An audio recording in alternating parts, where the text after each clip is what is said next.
30 अप्रैल तक loud speaker पर छूट, 30 के बाद बजाया तो जेल पक्की है। योगी ने मांग ली लिस्ट, ईद में कहीं भी हंगामा हुआ तो बुलडोजर आएगा। योगी के साथ है मुसलमान, हजारों मस्जिद से गायब हो गया लाउड स्पीकर।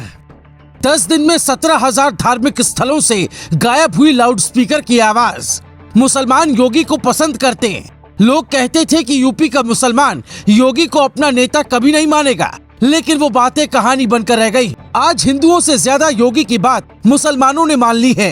रमजान के पाक महीने में मस्जिदों से लाउड स्पीकर या तो उतारे गए या फिर आवाज कम कर दी गई। रमजान में सहरी और इफ्तार का वक्त लाउड स्पीकर से बताने की परंपरा सालों पुरानी रही है, लेकिन इस बार योगी के आदेश के बाद टूट गई। योगी ने आदेश दिया है कि ईद के दिन सुरक्षा व्यवस्था में कहीं भी चूक नहीं होनी चाहिए। योगी की इस सख्ती के बाद हर किसी के मन में सवाल आता है कि क्या यूपी में टीका और टोपी पर भी रोक लग सकती है? क्या खुले में नमाज और जुलूस पर भी रोक लग सकती है? क्योंकि योगी सरकार जो इशारा दे रही है उससे साफ है कि धर्म को बढ़ावा नहीं दिया जाएगा।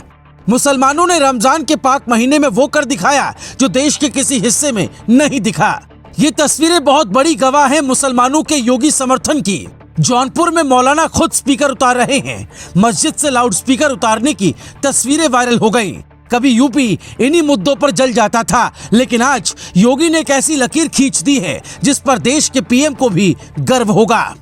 19 अप्रैल को योगी का आदेश आया, महज 7 दिन में लाउड स्पीकर का मुद्दा खत्म हो गया। यूपी में मुसलमानों की भारी संख्या है। रमजान का महीना है, लेकिन कहीं से कोई शोर नहीं। हर मुस्लिम ने योगी का साथ दिया। पहली बार योगी को लेकर मुसलमान सकारात्मक हुआ। यूपी के 125 बड़े धार्मिक स्थल ऐसे हैं जहां से लाउड स्पीकर को पूरी तरह से उतार लिया गया। कुछ मुस्लिम संगठनों को ये फैसला अच्छा न लगा हो, लेकिन भविष्य उनका ही अच्छा होगा। अब योगी 3 कदम ऐसे और उठाने वाले हैं जो धार्मिक हैं, लेकिन यूपी के लिए बेहद जरूरी। जनसंख्या नियंत्रण कानून, खुले में नमाज और कॉमन सिविल कोड यूपी में लागू हो सकता है। अब सवाल उठता है कि थानों में कैसी रिपोर्ट तैयार हो रही है। दरअसल जो भी लाउड स्पीकर वाला आदेश नहीं मानेगा उसका नाम सूची में डाला जाएगा और ऐसे लोगों पर सरकार कड़ी कार्रवाई कर सकती है। ये सिर्फ यूपी में हो सकता है, योगी के राज में हो सकता है। कुछ जगहों पर आवाज आती है तो उन्हें 30 अप्रैल तक का मौका दिया गया है।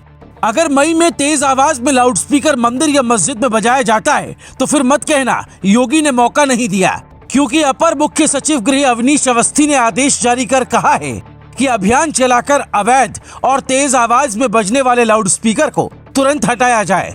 साथ ही 30 अप्रैल तक कार्रवाई की रिपोर्ट शासन को भेजी जाए। ऐसा न करने पर संबंधित थाना इंचार्ज के खिलाफ कार्रवाई की जाएगी। साफ है कि यूपी में किसी भी हाल में शांति को भंग करने वालों को माफ नहीं किया जाएगा। वो किस धर्म से हैं ये नहीं देखा जाएगा। योगी कानून व्यवस्था के लिए कुछ भी कर सकते हैं। ईद हो या दीपावली, अब यूपी में सिर्फ त्योहार मनाए जाएंगे। किसी ने चिंगारी भड़काने की कोशिश की तो समझना उसका हाथ तो रहेगा, लेकिन काम नहीं करेगा। Bureau report, global Bharat TV.